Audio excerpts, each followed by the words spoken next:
Assalamualaikum warahmatullahi wabarakatuh. Saya Bintang Megananda dari program studi Ilmu Komunikasi di Universitas Islam 45 Bekasi. Di sini saya ingin membahas materi dari pertemuan 8 sampai pertemuan ke-12. Yang pertama ada pesan Madinah. Dalam pesan Madinah menjelaskan mengenai nasihat implementasi ketakwaan, sistem pengendalian mutu, seruan membangun karakter, serta nasihat etika dan energi pembaharuan, yang dimana telah dijelaskan yaitu dalam modal ketakwaan. Allah menurunkan taufik bagi orang yang beriman dan hinaan bagi orang yang kafir karena kefasikan.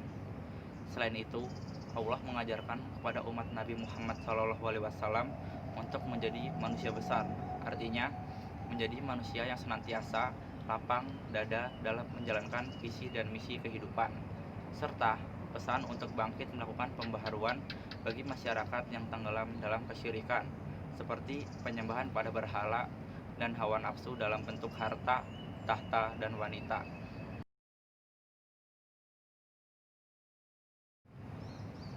Yang kedua yaitu kepemimpinan. Pemimpin adalah orang yang dapat mempengaruhi orang lain agar dapat berbuat sesuai dengan kemauan yang dikehendakinya. Dalam kepemimpinan terdapat hubungan antara manusia, yaitu hubungan mempengaruhi atau dari pemimpin, dan hubungan kepatuhan para pengikut atau bawahan. Karena dipengaruhi oleh kewajiban pemimpin, secara umum pemimpin dalam kelompok adalah bertanggung jawab dalam menggerakkan aktivitas dan motivasi anggota kelompok untuk mencapai tujuan bersama.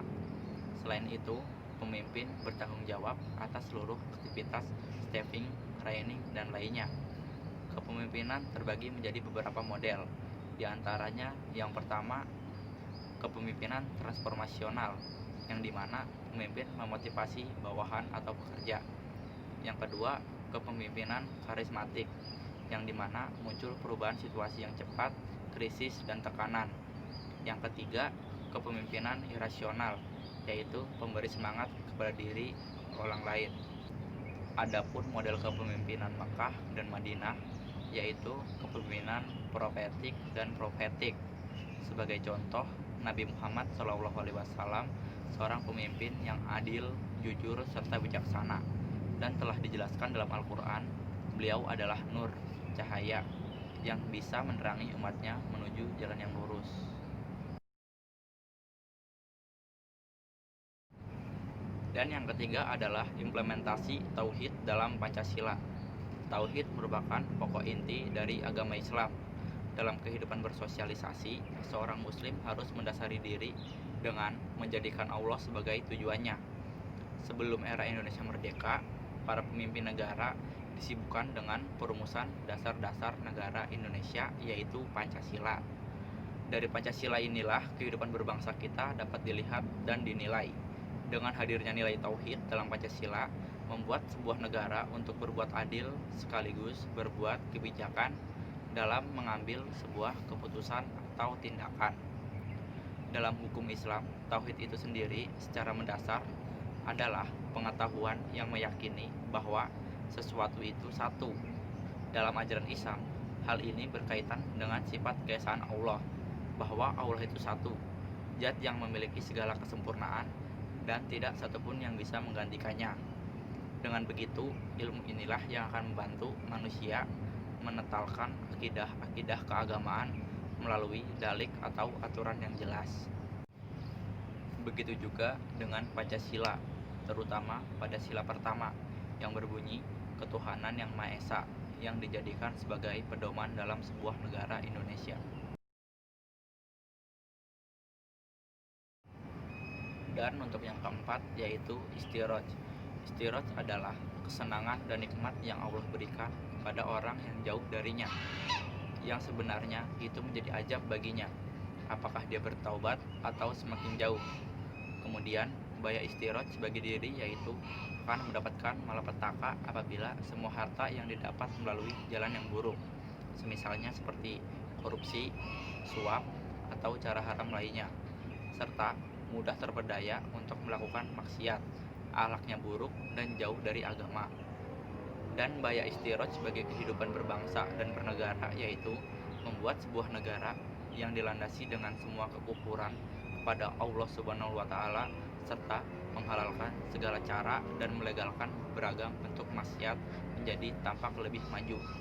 Namun, di balik itu semua adalah kemajuan istiroj atau kenikmatan yang membinasakan.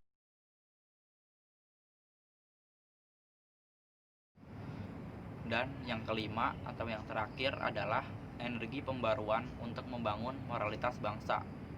Dalam membangun moralitas bangsa, tentunya ada gerakan pembaruan bangsa.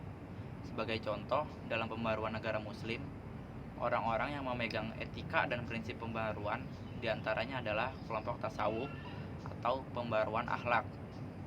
Kemudian, usaha memperlemah kebangkitan nasionalisme oleh penjajah dalam bentuk konflik horizontal. Sebagai contoh pada tantangan abad 21, yaitu bukan hanya ancaman fisik, melainkan pada pola pikir melalui berbagai modus yang menjadikan kerusakan tatanan nilai sehingga semakin jauh kepada tauhid.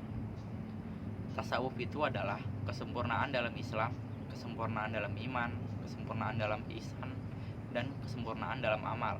Oleh karena kekeliruan, besar sekali pendapat yang mengatakan bahwa tasawuf adalah sesuatu yang asing atau bid'ah yang ditempelkan pada agama Islam. Itu 1. Meningkatnya kekerasan, 2. Ketidakjujuran, 3. Semakin tinggi rasa tidak hormat kepada orang tua, guru, dan pemimpin.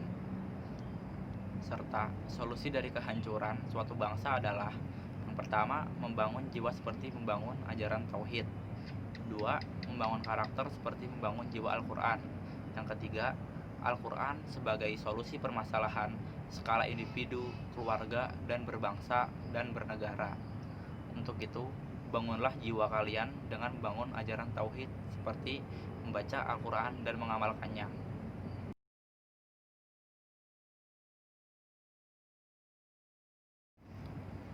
Jadi, menurut saya kesimpulan dari 5 pembahasan materi tersebut adalah di mana Allah memberikan taufik kepada orang yang beriman dan hinaan bagi orang kafir. Dan juga kita harus bertanggung jawab dalam menggerakkan aktivitas dan motivasi untuk tujuan bersama. Kita harus mempunyai jiwa pemimpin. Kita harus menjadikan Allah sebagai tujuan. Percaya Allah itu satu dan harus menyertakan Allah dalam segala hal. Kita harus menjauhi segala larangan Allah dan mematuhi segala perintah yang diberikan, serta harus selalu bisa menjadi orang yang bermanfaat bagi banyak orang, dan harus tetap bersyukur atas kesenangan dan nikmat yang telah Allah berikan.